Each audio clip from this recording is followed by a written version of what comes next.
because like if you're like just stagnant in your life now, if you're content with your life, that's, dude, kudos, like that's awesome. But me personally, I have to continue to strive to be the best. So like I have to be hard on myself to keep myself going.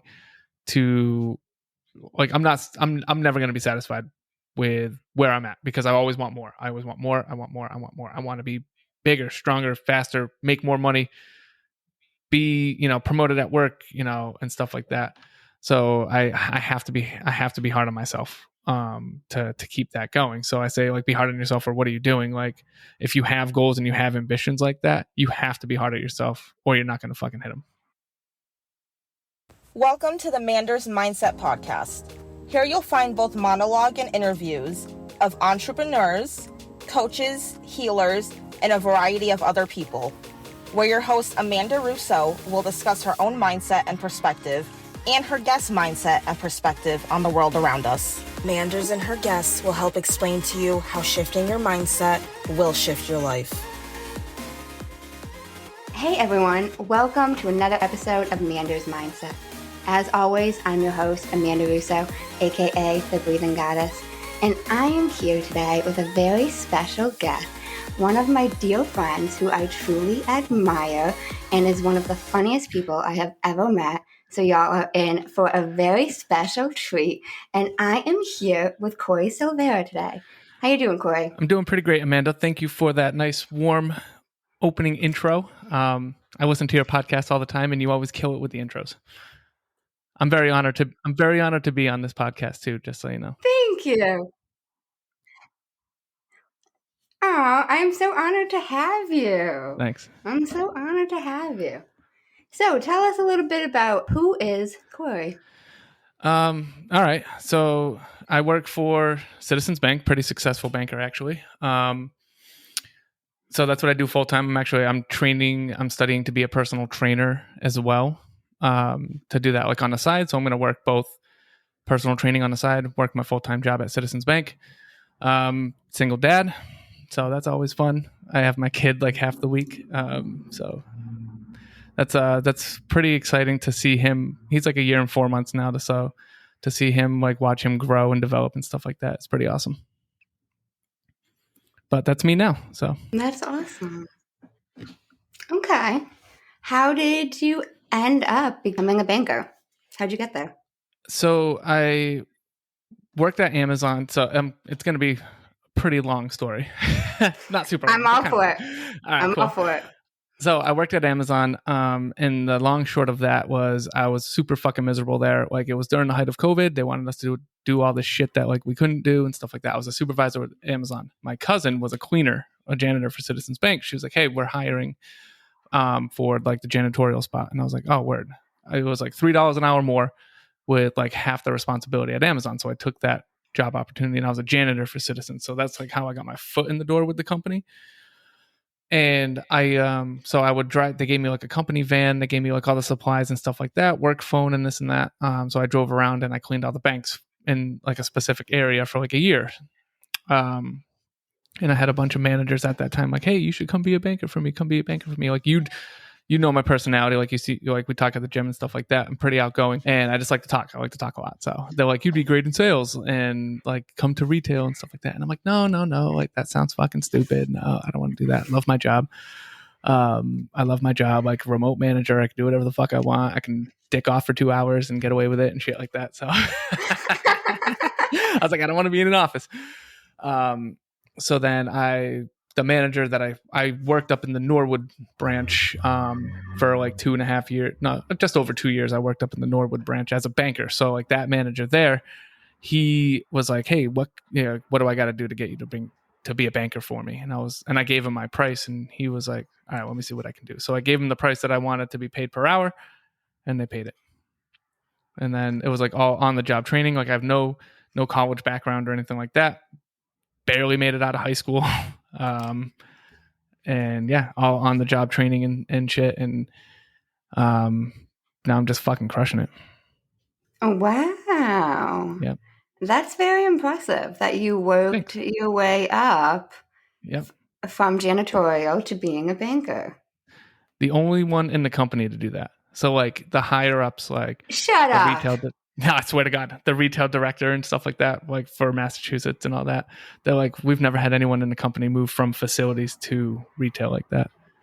And they're like, hey man, you know, Wow. not everyone's Corey Silveira, so Not everyone's what? Corey Silveira. Wow, kudos to you. That's amazing. Thanks. Yeah, Cinderella story, you know. Okay. So what made you eventually decide you wanted to be a banker when you didn't at first? You didn't want the office. Money. It was solely about money. Like I just wanted to make more money. I get 4 bonuses a year. My hourly rate is pretty good too. So, I mean, and right now it doesn't seem that good because like inflation's so goddamn high. But I digress. We won't get into that right now. But in the grand scheme of things, it was all about money. I wanted more money, and like there's more opportunity on the retail side of banking instead of like the facility side. Is really like how you can only go so far. Like on the retail side, I can literally do whatever the fuck I want with my career.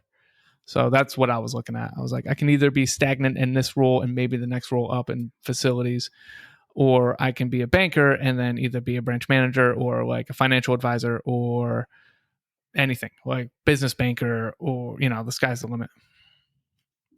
Wow. Yeah. So it was time to like stop thinking short term and start looking long term, because I was like on the cusp of turning 30 when that happened. So okay. Yeah. And so you said you barely graduated high school. So did you go to college at all? No. Okay. No, I didn't spend a day in college. Okay. I get asked all the time though. Like customers will ask me, "Oh, what school did you go to?" And I'm like, "I didn't spend a single day. Yep, no student debt, nothing like that." Well, that's nice. That's I think that's nice. a scam, dude. Like, I think that's such a scam. Student loans is a scam. You're gonna pay $60,000 a year to pay for college. Like that's crazy. That's insane. I paid more than that for college, so I'm sure. What school did you go to? Roger Williams University in Bristol. What was that, like 80,000 a year? I got a big scholarship, so it was less than that, but it was okay. It was pricey, and with the fucking loans and fucking now I owe fucking it's disgusting. 100K probably. Yeah, easly. Yeah. Wow. We refinance student loans if you're ever interested. Note to self. I work in New Bedford now. Note to self. Okay, I'll keep that in mind. Yeah. Okay. Wow. Do you enjoy being a banker? I love my job. Really? I've learned so much financially for like myself, and like I help, you know, whenever someone in my family or friends has a question, they always ask me and stuff like that. I've learned a lot to like kind of handle my own finances better. And I just my job is like to talk to people pretty much all day, and that's what I love. I love talking to people. I just love talking. I like hearing my own voice, honestly. That's why you listen to your own podcast? That's why I listen to my own podcast. Yep. That's why I have a podcast, actually, because I just love to talk. And like my buddy who I do the podcast with loves to, like, we just love hearing ourselves talk all the time. So it's like perfect, you know. I talk all day at work, talk all day on, like, talk on the podcast and stuff, talk to you guys in the gym. I'm just fucking talking from the moment I wake up until I go to bed. I'm just talking all day. Oh my. Yep. I relate to that though. I like to talk. I really do. I get that. It's like if you don't like to talk, then like you just like sit silent. I don't just sitting in silence all day. Like if I'm not talking to customers at work, I'm talking to my coworkers, you know what I mean? I'm not just like sitting there silently on my computer. I mean, I have to talk to somebody. Corey. I probably sound like a fucking lunatic. What if you don't have somebody to talk to? Then I'll start texting. So if I'm not hearing myself talk, I'm watching myself talk, if that makes sense. I'm reading myself talk, I should say. Oh my fucking God. I'm fucking dead. Your listeners are going to be like, who the fuck is this conceited asshole?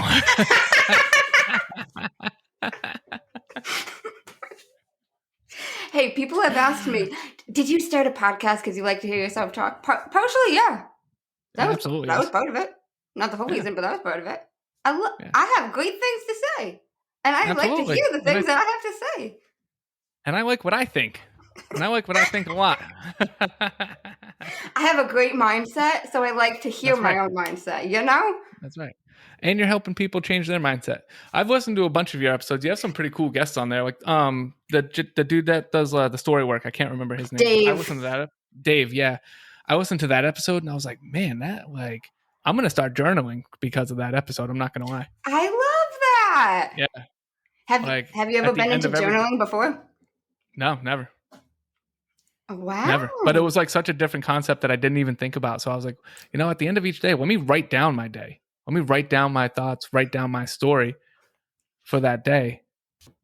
I love that. It's kind of like a different way to like look at yourself. You know what I mean? Oh my God. I love that. Yeah.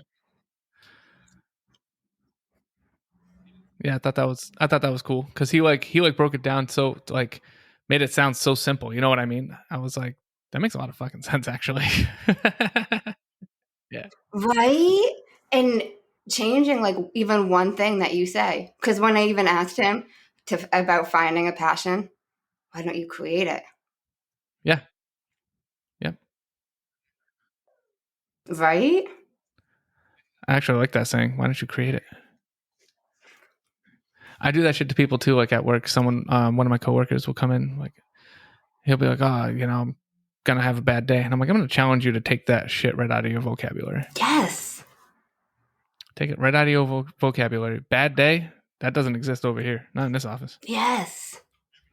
Every day is a great day. Exactly. Even Paul at the gym one time when there was a bunch of fucking plates on the leg press, he was bitching. And I'm like, listen, it could be worse. There could be a worse way to start your morning. And that's right. That leg press machine could be on fire, Paul. And you wouldn't be able to use it. I was like, my car could have not started this morning, you know. I might not have been able to make it to the gym. Right. This is just giving me, it's just forcing me to work out upper body, even though it's a lower body day. And lower body, yep. Because you got to take the plates off, put them back. Take the plates off, put them back. I was like picking on Paul one day because I walked in and we looked at the leg press machine. I was like, Paul, was that you that left all those fucking plates on there? 15 plates? He was like, nope, not me. And then the other guy, Patrick, I was like, look what Paul did. Left all the plates on the leg press machine. Oh my God, that's so funny. Oh, yeah. I'm always clowning. I know you are. Always. So why did you and Hunter decide to start a podcast? What was your ultimate goal, reason? We've been talking about doing it for like years. I mean, like 3 or 4 years. We've been talking about doing a podcast because like we talk on the phone every single day, and someone was like, "You guys should like we like 3-way called with somebody, and they're like, you guys should honestly just like do a podcast because you're fucking hilarious."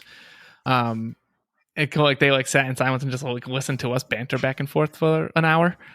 And then we started playing with the idea a few years ago, and we just never did it. Like the timing didn't line up right or anything like that. Like he was busy, I was busy. COVID happened, and this, that, and the other. And then it was like a few months ago. We were talking about it again, and we were just like, we've talked about this fucking multiple times. Let's just do it. Like, why not just do it? And like we came up with the name Muscle Man and the Twig years ago. Like that years name, ago? like he made that up fucking years ago. Yeah.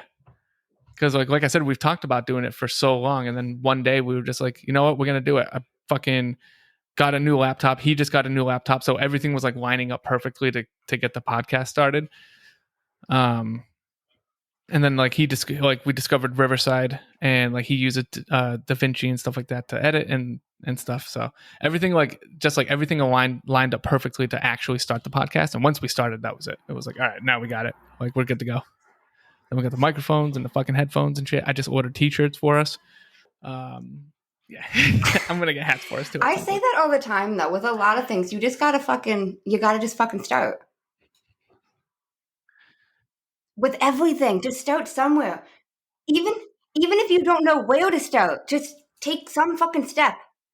With everything, you just gotta fucking start. That's literally like 70% of the battle is fucking starting it. Yeah, just start. Yeah. I heard a quote where I love quotes. Andrew Frisola. I love quotes. Yeah, Andrew Frisola was talking about it on his podcast, and he was like, the problem with everyone nowadays is they try to overload themselves with knowledge before they fucking start.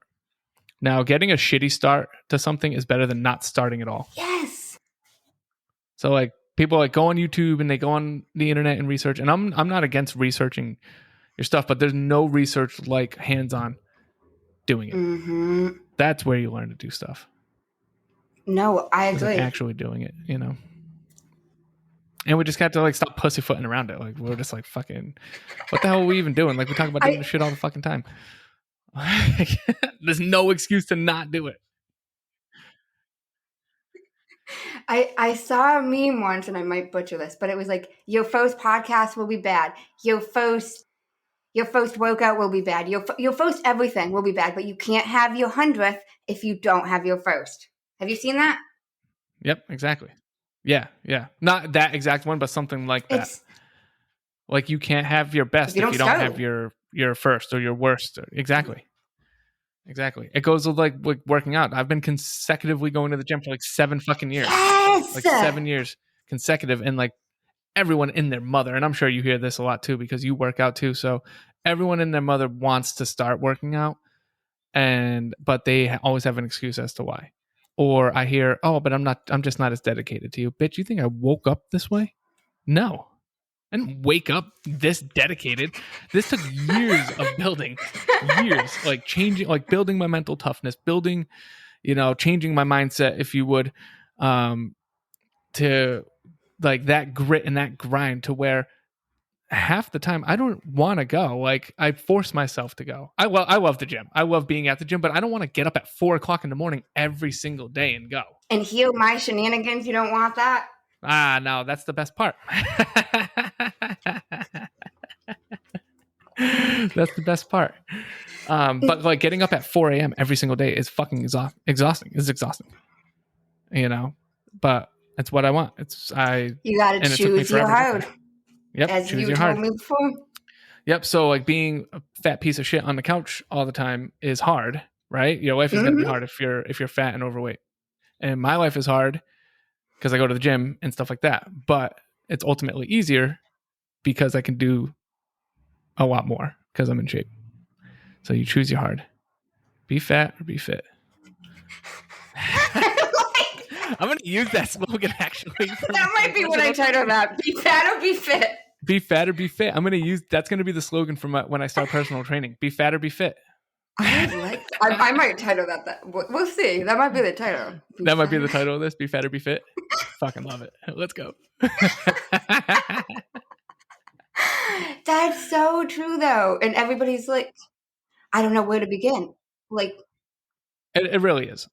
Like, choose your hard. Like, it's hard being broke and it's hard working all the time and making money. Like, it's both are hard, but like, choose your hard. Would you rather be exhausted from work and be able to afford your fucking bills? Or would you rather struggle with paying your bills and like stress out about that? I know what I would choose. You know what I mean? Yeah. Facts. No, it's so true. And I tell people all the time, even with weight loss in the gym, because growing up, I was so overweight, and so many people, how'd you do it? How'd you do it? Bro, fucking start somewhere. Yes. Even before I got a gym membership, I fucking started walking. I knew I was overweight, and I just started going on 30-minute walks, at least 30-minute walks a fucking day. Move fucking more. You don't have to complicate it. It's literally that simple. Just move more. Like I said, a lot of people are like, oh, I want to start exercising stuff, but I don't know what to do and this and that. Literally go for a fucking walk. It doesn't have to be complicated. That's what you do. Get outside, breathe some fresh air, get some fucking natural sunlight into those goddamn eyes, and walk around, dude. Like, you'd be surprised how fast you actually can shed weight if you change your eating habits and start exercising a little bit. 3 times a week is adequate enough for substantial weight loss. And you're automatically better than 75% of the country if you work out 3 times a week. Is that a fact? Isn't that a crazy stat? Oh, yeah. I think it's either 70 or 75%. I can't remember which one, but that's the amount of people in this country that don't work out. Wow. Yeah. 3 times a week. Imagine only going 3 times a week. I hear 3 times a week. I'm like, that's it? Like, I gotta go like 5 or 6 now. Oh my God. But that's me. I wasn't always like that either. And I'm sure you didn't start off getting up and going to the gym 7 days a week either, you know? Like, it builds up to that. But you have to start somewhere. Go 1 day a week. And then you can turn it to 2. Then you can turn it to 3, then 4, then 5. No, exactly.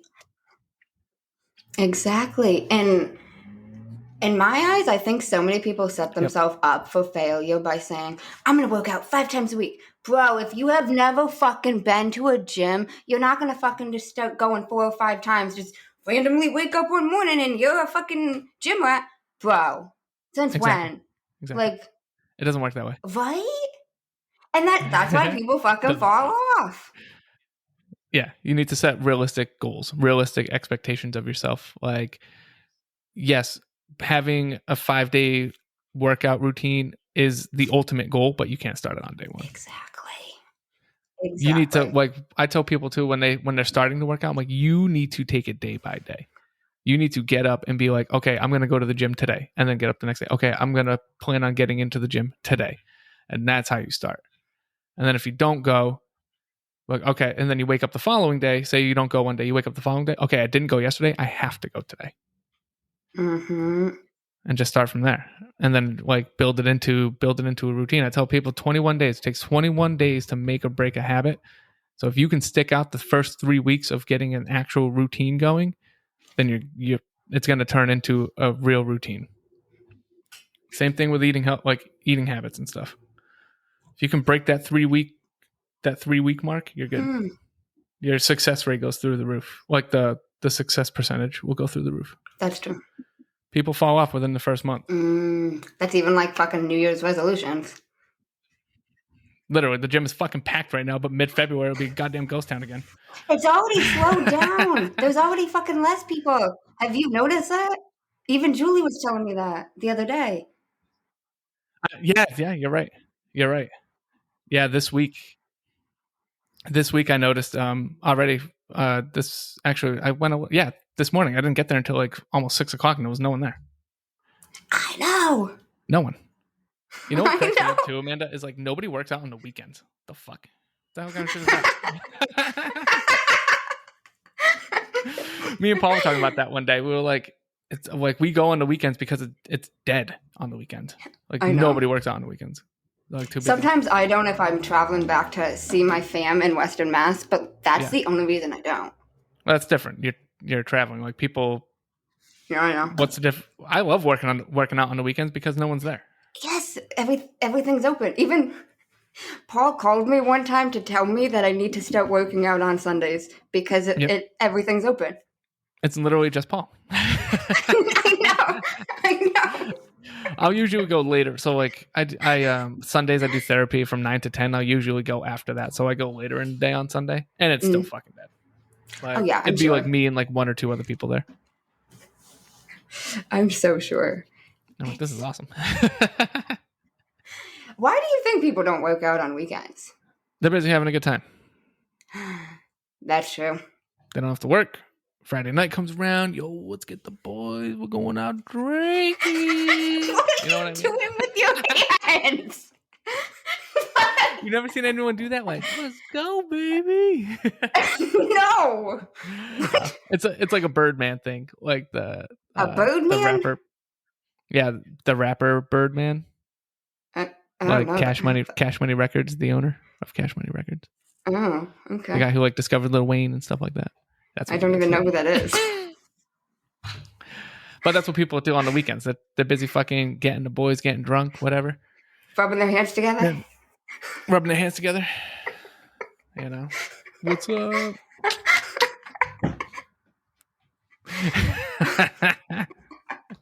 I'm fucking dead. I'm so stupid. I'm fucking dead at you. Maybe they're rubbing each other's hands together. I don't know.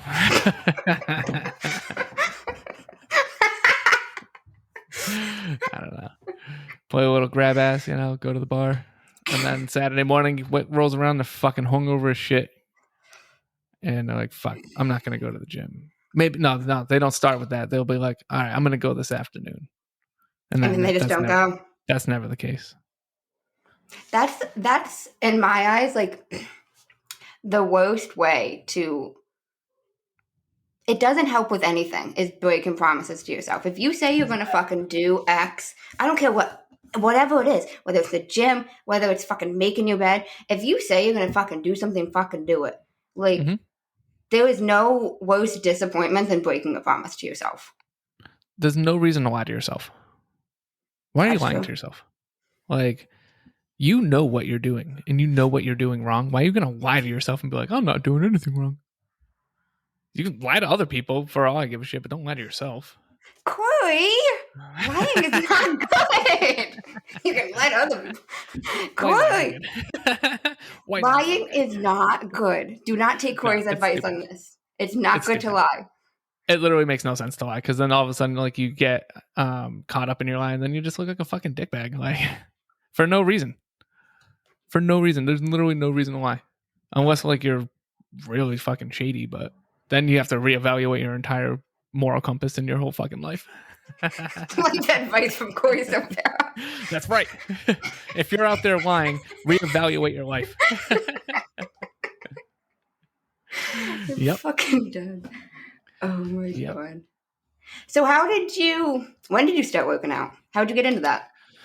So an old buddy of mine, he was actually my roommate too. So when I lived in CT, after, like I told you, I like did a bunch of drugs and stuff, and we could talk about that in a second. But after I got clean and stuff, like, me and my girlfriend at the time had broken up, and then I moved in with a roommate. I worked with a girl at CVS and her boyfriend. Like, I moved in with her and her boyfriend.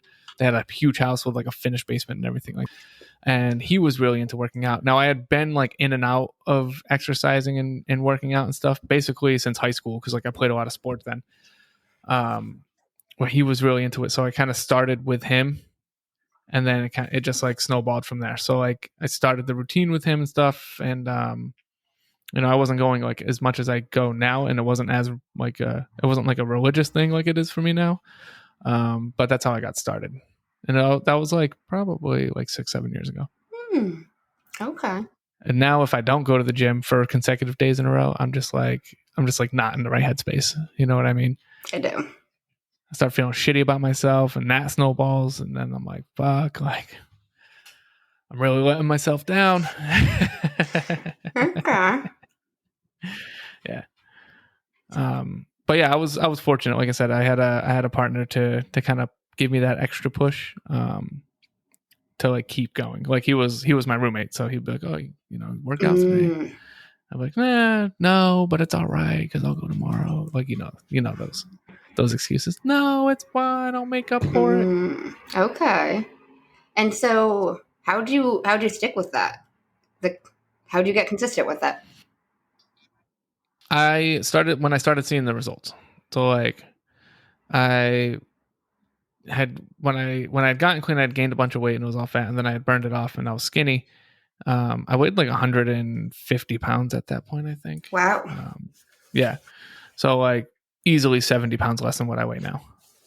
And when I started seeing the results and I started seeing like the muscle tone and stuff like that, and other people started noticing the results too, I was like, all right, I really like this feeling. Like, it made me feel really good about myself, to like see that. And like, it was such a positive thing, instead of like going home and having a drink after work, or, you know, going out on the weekends and stuff like that. I was like, this is such a positive positive addiction is good. And that's kind of where that went. It was like I started getting addicted to going to the gym. So I was like, and it's positive addiction is good. Yeah. So like people get addicted, like I'm addicted to nicotine. It's probably like my only vice now. But people get addicted to so many things. Addicted to sugar, addicted to coffee. Coffee's not bad for you, but addicted to caffeine, so like energy drinks and stuff like that. Like that shit's so bad for you. Addicted to alcohol, addicted to drugs. Why are energy drinks so bad for you? They're so loaded with sugar. You might be offending me here. Oh, let's go. I'm listening. So drinking an energy drink you're essentially elevating your heart rate for no fucking reason. Why you say for no fucking reason? Maybe I need fucking elevated heart rate. So when do you drink your energy drinks? When I'm training? Like only at the gym? Yeah. Oh, okay, then that's fine. I thought you meant like you were drinking them throughout the day, like having one right now, sitting at your desk doing a podcast, drinking an energy drink. You're like stressing your heart out for no reason, because there's so much caffeine, there's so much like sugar and shit like that in there. There's actually not sugar. It's zero sugar. These ghost. Oh, okay. You're one of those. Healthy what does that mean? One of those? They're healthy one energy of those. Drinks, so it's okay. So they just increase the caffeine content to replace the energy you would get from the sugar. But my point is, if you're sitting, like, say you're at work and you're just like slamming a Ghost energy drink in the middle of the day, and I mean, I haven't done that in the middle of the day, but I've done that in the morning of the day. Well, you go to the gym and work it out. Gives you like that little extra push. But what if I'm doing that? What if I'm drinking that at work in the morning at the office? Then I've done that before. Then that's silly. Like I said, you're stressing out your heart because you're just like you're elevating your heart rate at such an alarming rate with the energy drinks. Then why can you drink coffee in the morning? I do drink coffee in the morning. Coffee. So why can you drink coffee, but I can't have an energy drink? Because it's black coffee is good for you. It's actually good for you. Energy drinks are not. Energy drinks are so unhealthy, whether they're healthy energy drinks or not. Like even the Celsius ones are bad. They're all bad. Coffee's natural. You know what I mean? It's not as strong. And you don't think Ghost is natural? No. I don't. There's not artificial flavors. Doesn't make it natural. Coffee, there's caffeine in coffee, but there's like so much more in a Ghost energy drink. Like check the caffeine content in it. It's 200 milligrams. I know. That's pretty high. It's not as high as a Bang. I used to fucking chug These the are Bangs. Disgusting. I used to drink those too, actually, years ago. Like when they first came out. I had a scare a few years back when I had two in one day, and like my heart rate, even fucking hours later, I felt like I was gonna fucking pass out. Right. And a trainer at the gym was like, "Amanda, you're gonna die. You weigh like 100 pounds and had 600 milligrams of caffeine in the span of like 3 hours. You're gonna die." So I stopped drinking those. And then you drink Ghost. They are better! Corey, Silveira, they are There's better. no such thing as a good energy drink. Why? You can't convince me. Why? If it's, it may say no artificial flavoring and no added sugars and stuff like that, but there's still a bunch of shit. Like if you read the ingredients, there's still a bunch of shit in there that you shouldn't be putting in your body. Anyway. Oh, you sound like my fucking father. Good. Now take my advice, Mander. There's nothing wrong with drinking a black coffee. You don't think there's any healthy energy drink? What about Jocko Fuel? Have you heard of those? Nope, and it's probably not good for you. Fucking Corey. Who else but Corey? I'm telling you, ask like if you have any friends that like are nurses and shit, ask them. About energy drinks? Mm-hmm. Ask them. Because they'll tell you the same thing. Like, it's just you're putting stress on your heart. Because it's like the caffeine content is so high. Any type of caffeine is doing that, though. Caffeine and coffee is doing that. Yeah, but it's not as as intense as an energy drink. It's not as concentrated. Like the caffeine. So what if I drink half of an energy drink and then it's only 100 milligrams? There you go. If that works for you. I'm asking your opinion. No, I don't like it. I just don't. Energy drinks are just not good across the board. Not good for you. You used to drink bangs, you said. How'd you stop drinking them? I did. One day I was like, fuck this. I just stopped drinking them. I still drink coffee. So like, I didn't quit caffeine completely. You know what I mean? So it's easy to stop drinking an energy drink if you're getting your caffeine from somewhere else. I guess. But Bang was like all the rave, like, oh, these healthy energy drinks, Bang.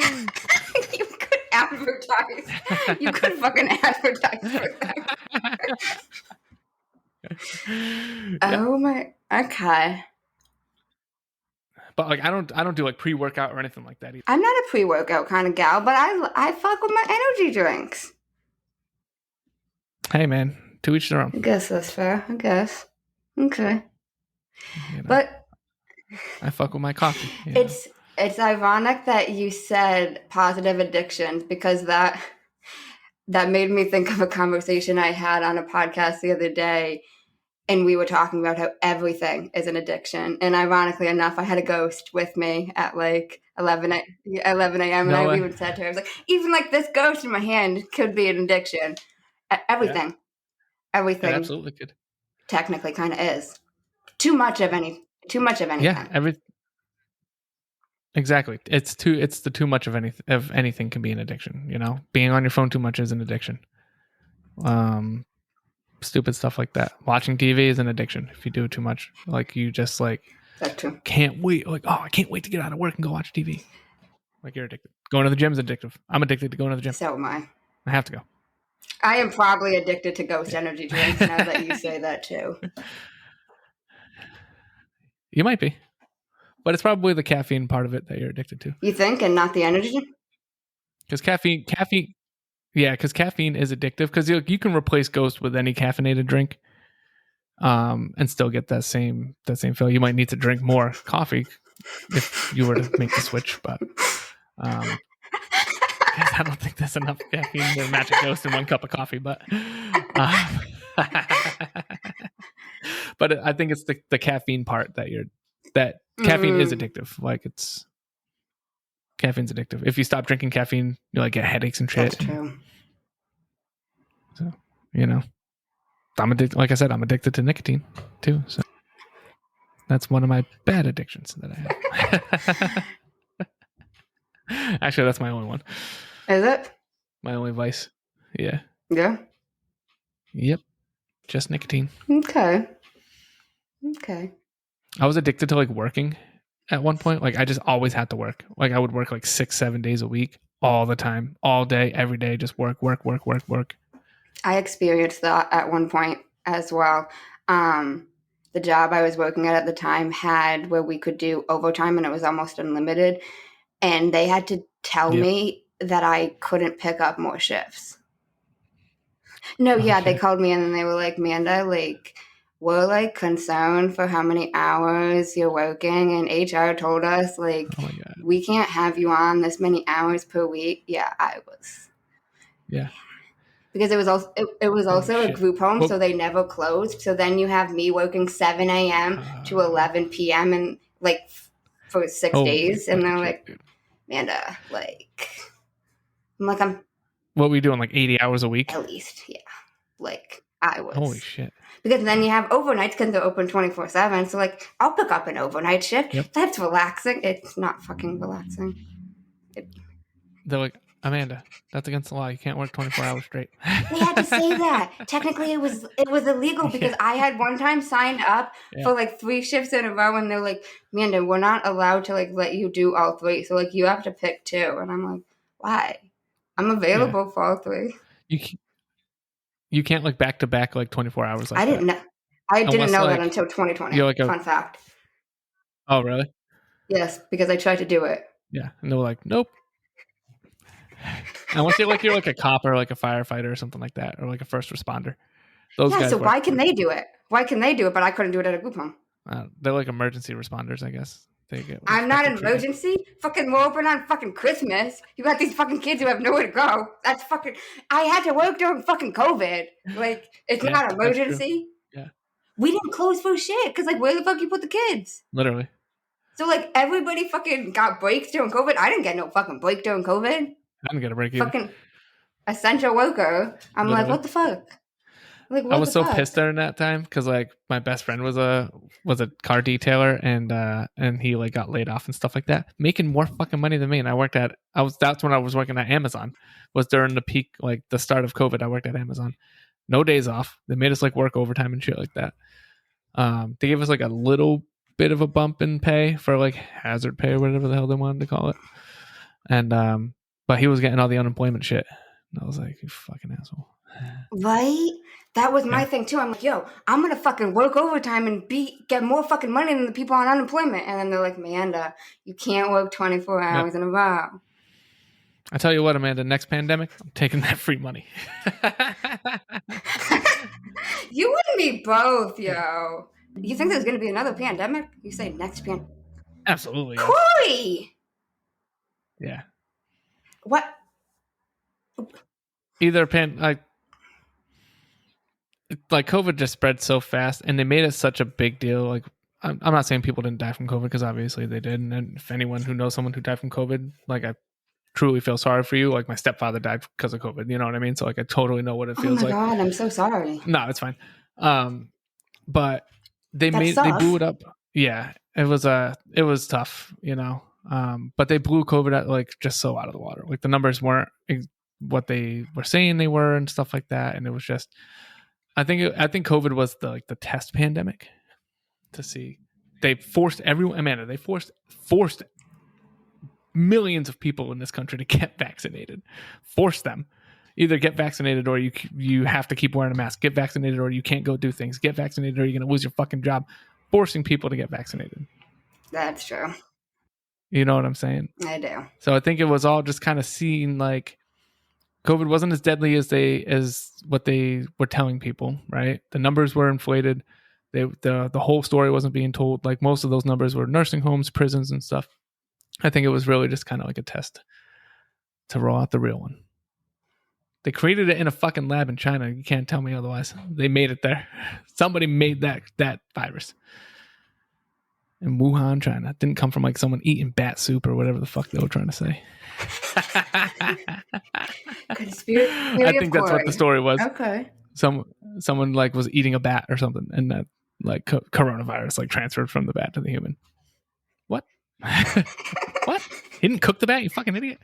He's eating a raw bat. What is he, Ozzy Osbourne? What?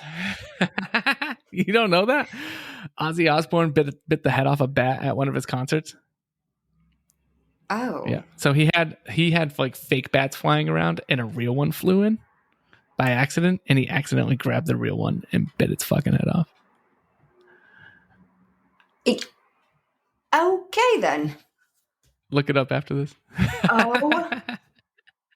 Oh my god. Okay. Yeah. But that's what I think. I do think there's going to be another kind of worldwide pandemic of some kind of virus, like inflated flu or something like that. Maybe something more deadly than COVID. Who knows?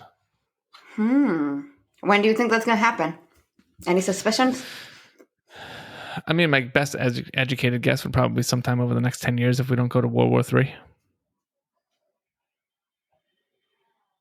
Okay. Yep. Shit just got real up on Mander's mindset. Oh, wow. Yeah. Oh, you think we're going to World War III soon? Yes. Okay. Absolutely. So if you look up over in the Middle East, I think it's the Red Sea over there.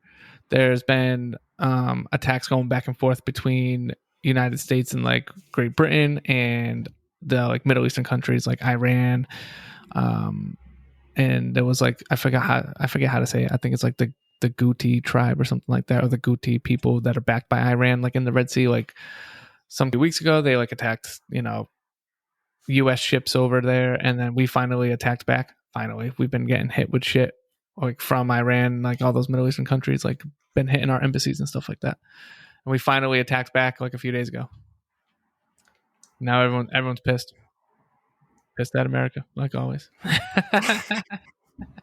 Oh my god, I didn't even hear about that. Well, like Great Britain did it too. You know what I mean? Like it was both American ships, warships, and Great Britain warships over there that sent some shots off. Oh wow. So, but like you got the Ukraine war and then like the Israeli war and stuff like that, and like we have our foot in so many fucking wars. It's only a matter of time. That's probably true. Yeah. Oh, I'm speechless. And that I doesn't just hope they happen don't bring often. back the What? draft. What That I'm doesn't happen often? speechless. I usually have a lot. I usually have a lot to say. I feel like I do that to you a lot though with the shit that comes out of my mouth. You're not wrong there. That's so true. I'd be like, "What did you just say?" And then Yep. I'm like, mouth wide open, shocked. That's me. In case you're listening to this, I'm like mouth wide open, shocked over here. Fun fact. Yep. I told you complex. I have a complex mind. I get that. Like I'm not like a genius. I'm very far from like You were pretty close. like IQ. No, like I am smart, but I'm not like my IQ isn't. I don't even know what it is because I don't even know how to do an IQ test. I have no idea how to even go about that. But I just like I think IQ more than determines surface fucking. thinking. I'm not convinced that fucking IQ determines everything. No, that's like book smart. Exactly. Like I just like to think. You know, I like to think, like kind of dive deep into things. So that's the conspiracy part about me. Conspiracy theorist trait that I have. What are the conspiracy theories you believe? So we've talked about this one before. The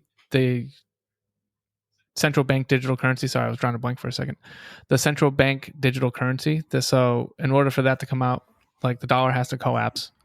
For the dollar to collapse, something tragic has to happen to where like it's rendered worthless. Now, I think it was last year. So I was reading last year, like last summer, that they were trying to take the US dollar off of oil. So you can only buy oil throughout the world with the United States dollar. You can't buy it in any other currency. That's what gives our dollar the most value, is because we control the entire worldwide oil trade with our dollar. Wow.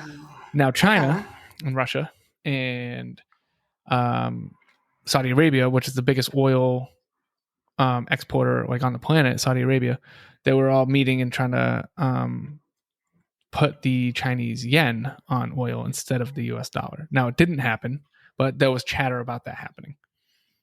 So if that did happen, then the dollar would be rendered worthless worldwide. Kind of like the Russian currency. The Russian ruble is worth nothing. Anyway, so for the central bank digital currency, it's literally like this government controlled currency that they can control what you buy, how much you spend, and stuff like that, and on what and when you do it. So they're trying to. It's all about control. It's all about controlling the nation. And for it to work, you need the dollar to be worthless. Everyone needs to be desperate to be able for them to like, here, we're giving you this free currency now. Everyone needs to be desperate. Inflation goes up another 80%.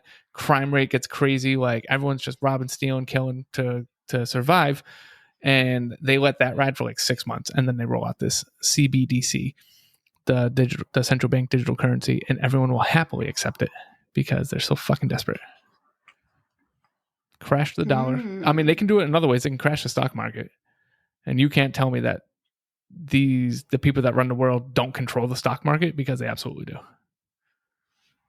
How do you think these hedge funds get so fucking rich overnight? Like, oh, we just made like $8 billion on one stock. Like, they have the pull to do it.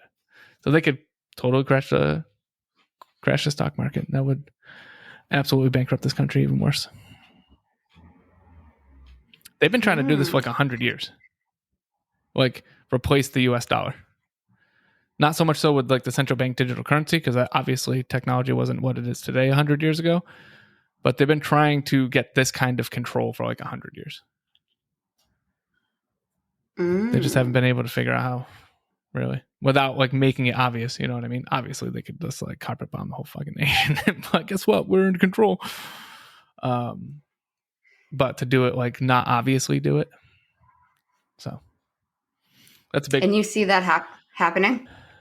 I go back and forth with it. Sometimes I'm like when times start really getting tough, like inflation started going through the roof, interest rates started skyrocketing. I'm like, oh, here we go. Like this is it, the beginning of the end. I started buying like canned goods and shit and water, keeping it on deck just in case.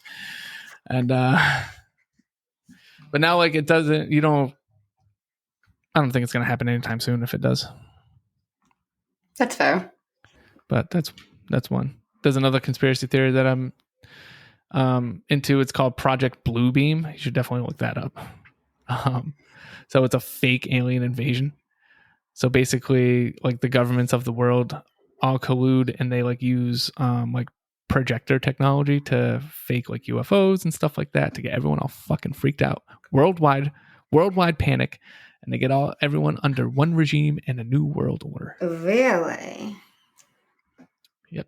It's called Project Bluebeam. You should definitely look it up. Because you start seeing more and more about these aliens and shit. But that's another conspiracy theory. Me personally, I believe that aliens do exist and they're actually coming to like collect their dues. I would love to meet an alien. I would love that. I would try to be friends with an alien. If I met an alien, I'd be like, yo, don't probe me, please. I would want to be friends with the alien. How sick would that be? That would be so cool. That'd be pretty dope because they like, you know, their technology's far more advanced than ours. And I'd be like, can you like take me in your ship and bring me back to your planet? But I don't want to die in the process. Oh my God. And they'd be like, beep, pop, pop, pop, pop, pop. Like, I don't know what that means, but I guess we're going. So, oh my God. Actually, they probably have their own translation system, so they can like speak every fucking language on Earth. I think aliens have been here longer than we have. I honestly think that we came from another planet in our own solar system. I think we came from Mars, baby. Came right over to Earth. Really? Why do you think that?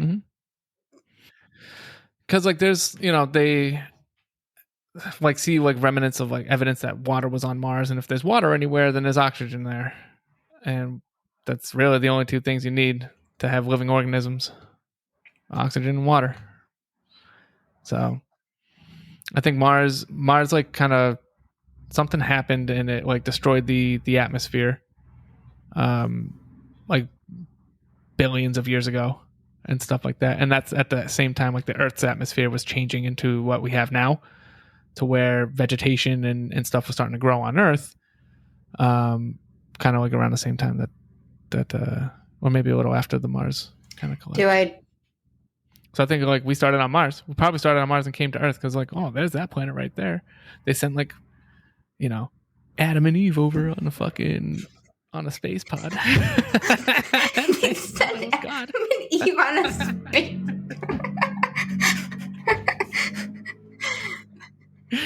I'm fucking dead. Landed in the Garden of Eden. And populated the Earth. Like, you got any other conspiracies about the Earth? Do I dare ask? I mean, I think Antarctica isn't like what they say it is. I don't know if it's an ice wall or not. I think the Earth's bigger than we think it is. So there's a lot of like old maps, right? Like 1500s, like 1400s. Antarctica wasn't discovered until 50. But they have these maps from like 1600 that shows Antarctica around the outside, kind of like how you would see it on a map now. Like if you flattened out the Earth's map, you would see like Antarctica would be at the bottom, like around the outside. But if we didn't discover it until 1850, how is it on these old world maps from like 1500? That's what I don't understand. You know what I mean? I think in Antarctica, there's a reason why no one's allowed to go there. Like there's probably, I don't know, 2 or 3 dozen countries that have a treaty that all these major countries in the world, they own a piece of Antarctica. Like citizens aren't allowed to just go there. And there's a reason for that. I think there's like some old like technology there, or maybe like some kind of like, I believe in aliens, so maybe like some kind of alien civilization that lives there. There's a theory that Antarctica is the gateway to like the center of the Earth, and like the underworld people can come and go from there, like an underworld civilization. Do you believe in an underworld civilization? Okay. No.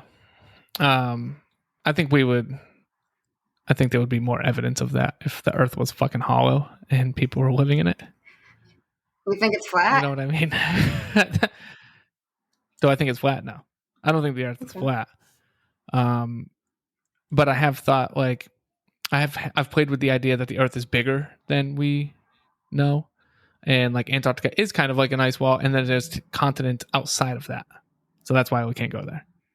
So like these aliens that we see, like this is a whole theory in itself. Like the aliens that we see come from these outer continents, and like there's another theory that the part of the Earth that we're on, the inner circle, we'll call it, is working and making money for the actual owners of the Earth, which live in the outer circle. So the outer circle owns the inner circle, and we're just fucking working for them. So something like like the Rothschilds like own the world because they control all the major banks in the world.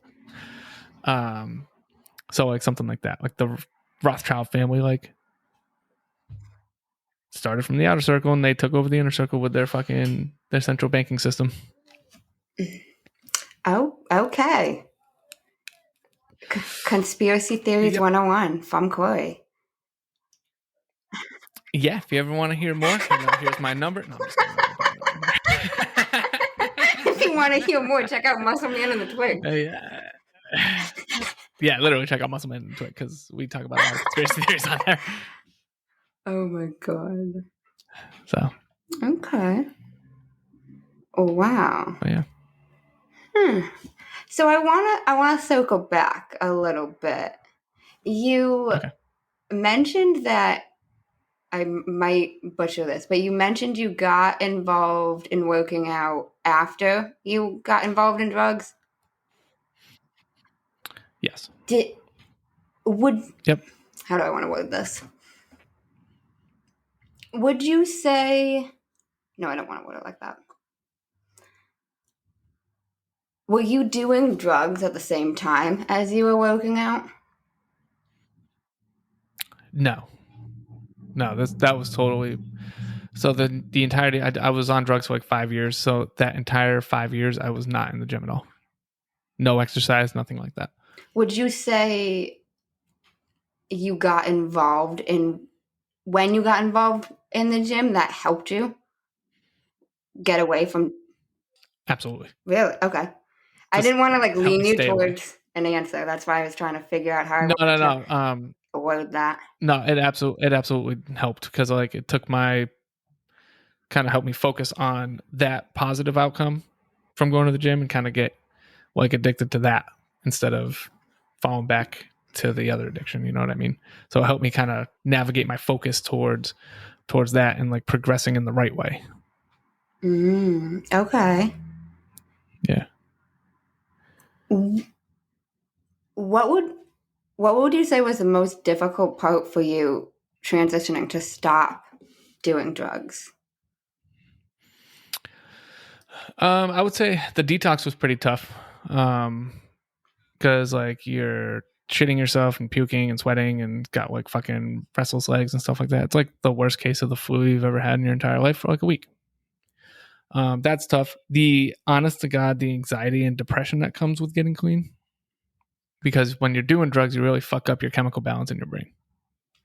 When you take that away, and that you take away that substance that you're dependent on, it really screws up the wires in there. So I had crippling anxiety for a while after I got clean. I couldn't even drive on the highway kind of anxiety. Oh, wow. Ridiculous depression on top of that. Yeah. It took a while to get over that. I would say that's the toughest, is the mental issues that come along with the drug abuse and stuff like that. I think that took the longest to get over. How long did that take you to get over that? Years. Even after I started the gym and stuff like that, I was still dealing with that kind of it wasn't crippling anxiety anymore, but it was still anxiety. And that I think I still had anxiety issues probably up until a couple of years ago, and then it finally just kind of fizzled away.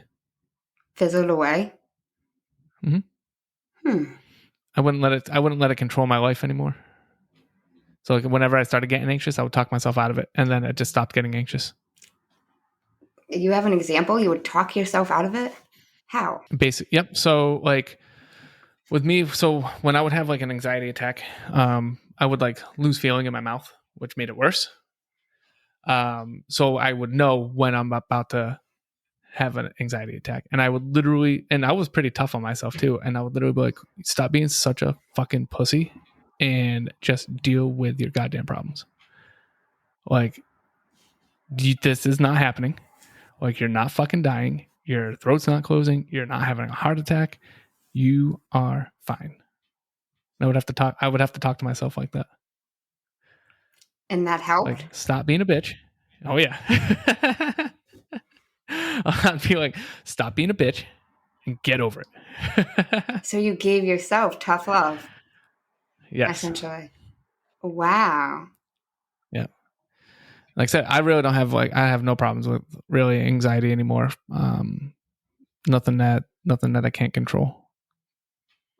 That's impressive. And I talk I tell myself the same thing, because everyone deals with depression and stuff like that. We all have our days and stuff. So if I'm having an off day, I'm like, you are literally such a goddamn bitch. Get the fuck up. Oh my God. And that works. I'm my biggest critic. No one's harder on me than me. So I think that's true with most of us. It has to be. We're our own worst critic with everything. Yeah. Yeah. You have to be hard on yourself, or what are you doing? What are you doing with your life? Because if you're just stagnant in your life now, if you're content with your life, that's, dude, kudos. That's awesome. But me personally, I have to continue to strive to be the best. So I have to be hard on myself to keep myself going. I'm never going to be satisfied with where I'm at, because I always want more. I always want more. I want more. I want more. I want to be bigger, stronger, faster, make more money, be, promoted at work, and stuff like that. So I have to be hard on myself to keep that going. So I say, be hard on yourself, or what are you doing? If you have goals and you have ambitions like that, you have to be hard on yourself, or you're not going to fucking hit them. To keep that going. So I say, be hard on yourself, or what are you doing? If you have goals and you have ambitions like that, you have to be hard on yourself, or you're not going to fucking hit them. That's a fair point. Yeah. Like I said, I'm never going to be satisfied with, I just always want more. It's an insatiable appetite that I have. I'm just like, I bench 275 in the gym and it's not a fucking enough. I need to do more, But that also goes back to the same concept. If it's not just going to happen, you're not just going to be able to do more just one day. You got to progress and get there. Exactly. It's always a work in progress. Wow. Okay. Yeah. I got to fucking stop saying that. I'm fucking trying. I'm really fucking trying. Literally. Wow. How long are these episodes usually? An hour? Give or take. Yeah. What time is it? I'm going to have to get off soon, I think. Okay. I have 2 final segments for you that I started ending my podcast with. So. Okay. Have you heard of Jay Shetty? I have not, no. So he's got a podcast. He's a motivational speaker. He wrote a book, all this different shit. Well, in his podcast, he finishes with these 2 segments, and I really liked them, so I'm incorporating them. The first one is the many sides to us, okay?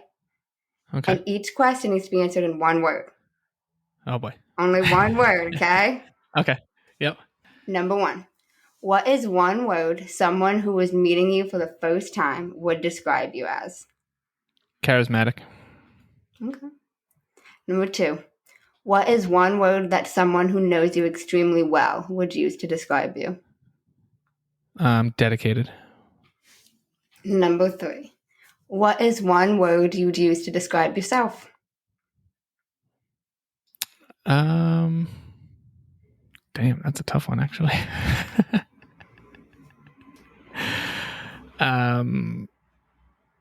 Shit, I don't even know. How would I describe myself?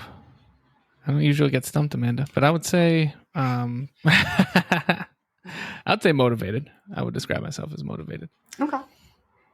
What is 1 word that someone who either didn't like you or didn't agree with you would describe you as? No, not a random internet troll or somebody you don't know, but somebody who doesn't have the same mindset as you. I've been called annoying. Okay. So I would choose that word, annoying, like for people who don't have the same mindset, because like it brings a lot of positivity and stuff. So it's been annoying to some folk. Okay. What is one word you're trying to embody right now? Success. Okay. Now we got the final 5. What? Okay. I was gonna say success in every aspect Okay. of life. Okay. And now these can be answered in a sentence at most. Okay. What is the best advice you've heard or received? The best advice that I've received would be just keep pushing. Just keep pushing through. Push through the tough times. Push through everything. Just keep going. Okay. Don't give up. Okay. Number 2. That was like 6 sentences. I'm sorry. What is the worst advice you've heard or received? It's okay to settle. Hands down the worst advice. Never settle for less. Ever.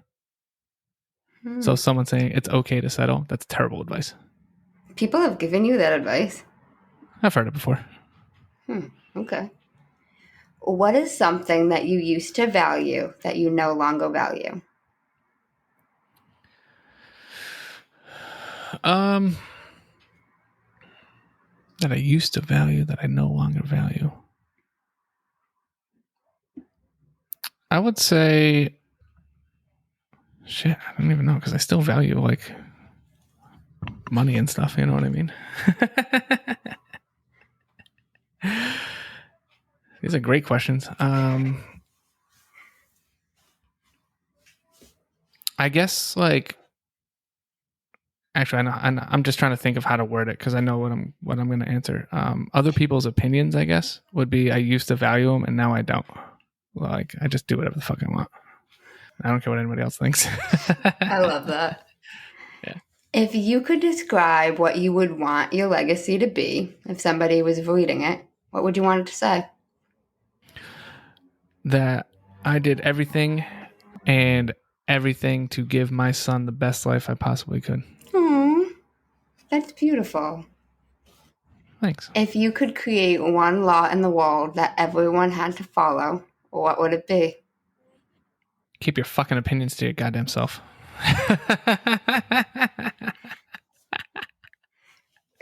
Why?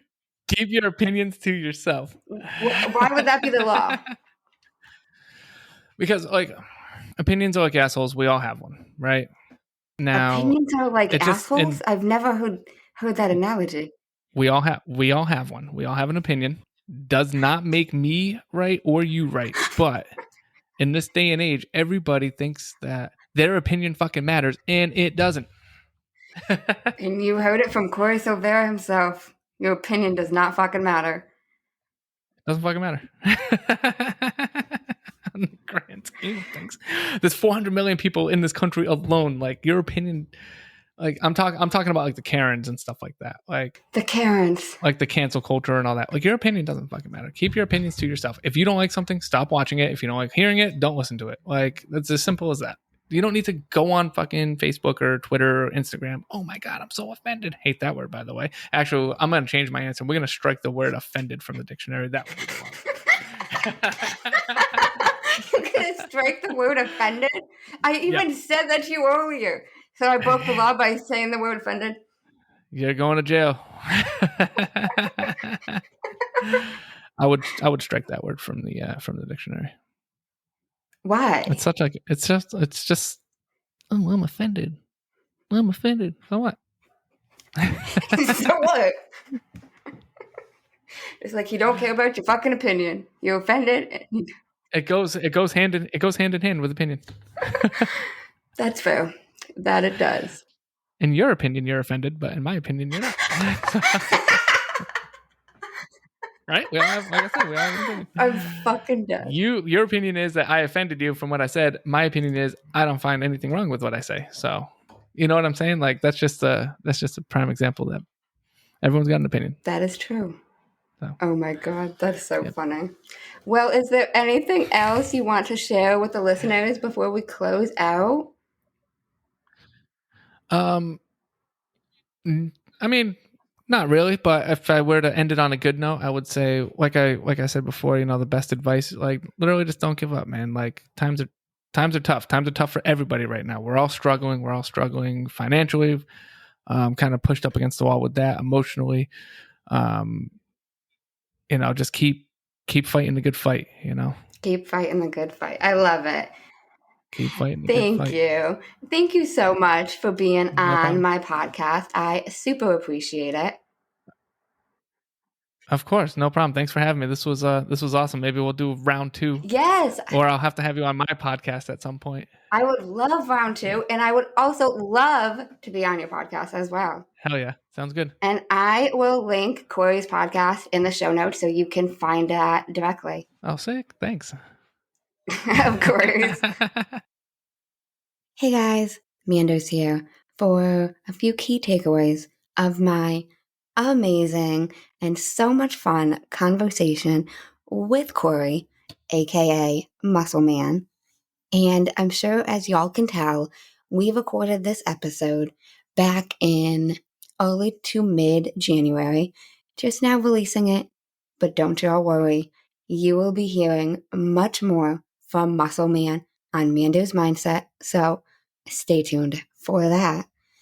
But I hope you all got some laughs and some inspiration out of this episode, because honestly, Corey inspires me so much, but he is also one of the few people who can have me inspired and really feeling the growth mindset, but also cracking up 30 seconds later. So I hope you all got to experience a little bit of all of that. Now, something I really hope you take away from this is about choosing your herd. Everything in life is hard. Even like Corey said, be fat or be fit. Either is hard. Being fit and working out, waking up early in the morning, meal prepping, that's hard. Being fat, not working out, having issues with your health, that's hard. What type of hard do you want to deal with? Only you can decide that. So choose your hard. Being broke is hard.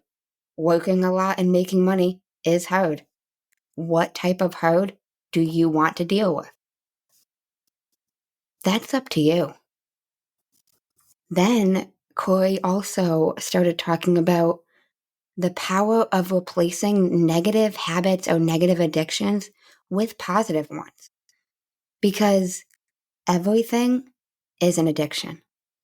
If you have too much of anything, it's not good for you, and it can be seen as an addiction. And it is much easier to stop doing a negative habit or a negative addiction by replacing it with a positive one.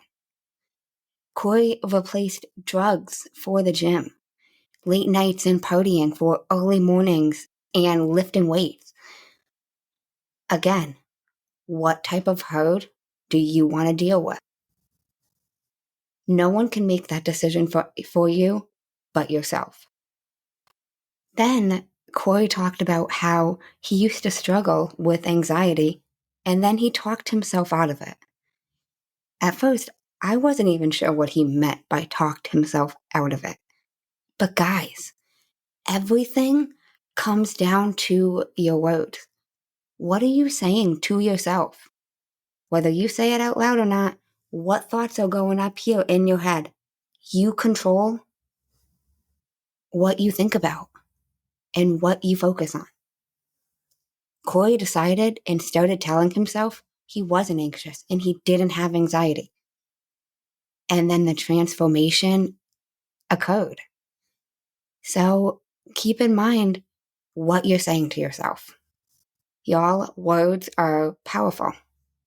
They really are. Now, if you're looking for more laughs, be sure to check out Muscle Man and the Twig, Corey's podcast. You'll get a bunch more laughs over there. That is linked in the show notes as well for you guys to click on it directly. Also, Muscle Man will be back for much more laughs and much more inspiration. So stay tuned for that. And thanks for listening to Amanda's Mindset.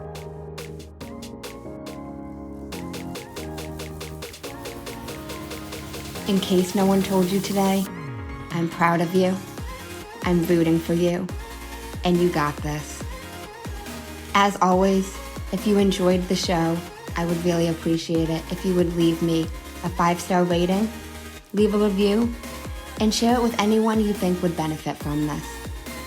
And don't forget, you are only one mindset shift away from shifting your life. Thanks, guys. Until next time.